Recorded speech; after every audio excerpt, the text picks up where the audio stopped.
រីនិងអូនប្រែជាស្អប់ហេតុអ្វីត្រឡប់ឲ្យទ្រូងចុកចាប់រីងរៃចង់ឲ្យផ្កាយនៅលើមេជួយសួរពាក្យនេះទៅស្រីព្រោះចិត្តចង់រៃនឹកស្រីតែម្នាក់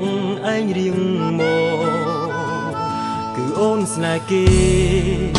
មានមេទុកបងត្រឹមមិត្ត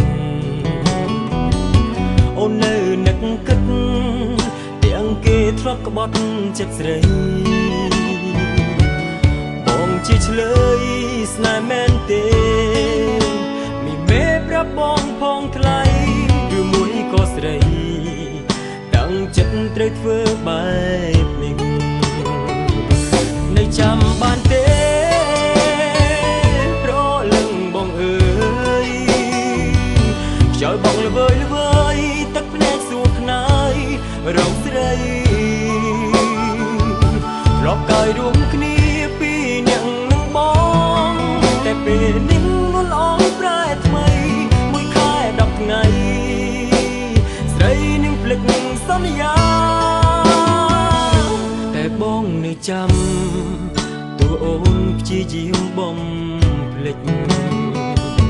ញ៉ាពីងឆ្លងកាត់ដេកឃ្លា